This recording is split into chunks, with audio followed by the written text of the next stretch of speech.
Tata cara pengisian formulir C. Dalam pemungutan dan penghitungan suara di TPS terdapat beberapa formulir, yakni model C-KWK, model C1-KWK, model C1 Plano KWK, model C2-KWK, model C3-KWK, model C4-KWK, model C5-KWK, model C6-KWK, dan model C7-KWK.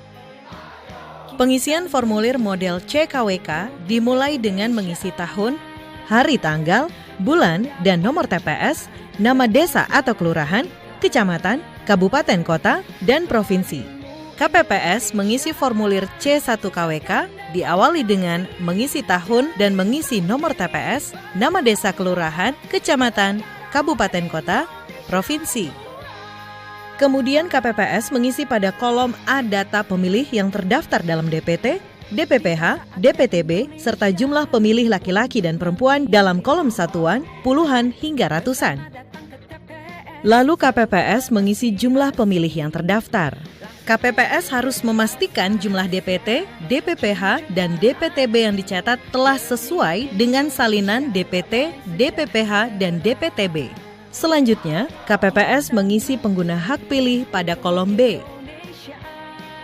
Hal yang perlu dicermati adalah jumlah pengguna hak pilih tidak boleh melebihi jumlah data pemilih. Selanjutnya, KPPS mengisi pada Romawi 3 data penggunaan surat suara dengan mencatat jumlah suara yang diterima termasuk cadangan 2,5%. KPPS mengisi jumlah surat suara dikembalikan oleh pemilih karena rusak atau keliru coblos.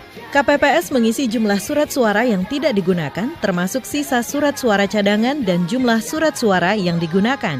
Pada Romawi 4 data jumlah suara sah dan tidak sah, KPPS mengisi data jumlah suara sah dan tidak sah berdasarkan model C1 Plano KWK yang meliputi jumlah suara sah seluruh calon, jumlah suara tidak sah, serta jumlah suara sah dan tidak sah. Yang perlu diperhatikan petugas KPPS adalah jumlah seluruh pengguna hak pilih dengan surat suara yang digunakan harus sama dengan jumlah suara yang sah dan tidak sah.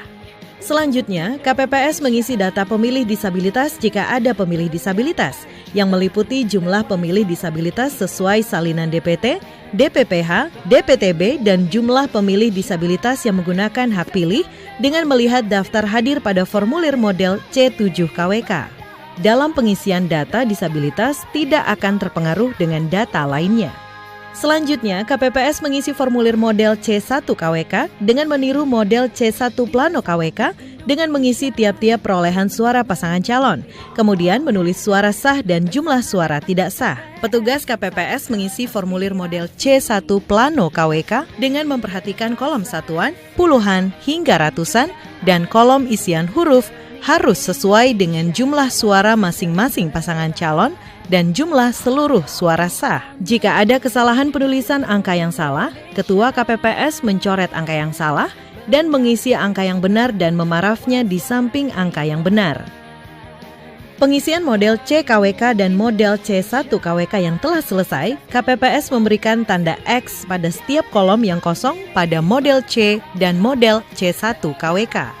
KPPS mengisi formulir C2-KWK diawali dengan mengisi nomor TPS, nama desa kelurahan, kecamatan, kabupaten kota, provinsi. Selanjutnya, mencatat kejadian khusus atau pernyataan keberatan saksi yang kemudian ditandatangani oleh Ketua KPPS dan saksi yang mengajukan keberatan. Apabila tidak terdapat kejadian khusus dan atau pernyataan keberatan saksi, dicatat dengan kalimat nihil. KPPS menandatangani semua formulir berita acara dan sertifikat hasil penghitungan suara yang selanjutnya ditandatangani oleh saksi masing-masing pasangan calon. Formulir model C-KWK dan model C1-KWK dibuat beberapa rangkap. Satu set model C dan model C1 diserahkan kepada saksi PPL atau pengawas TPS, PPS, KPU Kabupaten Kota, TPS pada hari yang sama. Saksi dan PPL atau pengawas TPS menandatangani tanda terima salinan berita acara dan sertifikat hasil penghitungan suara dalam formulir C5-KWK.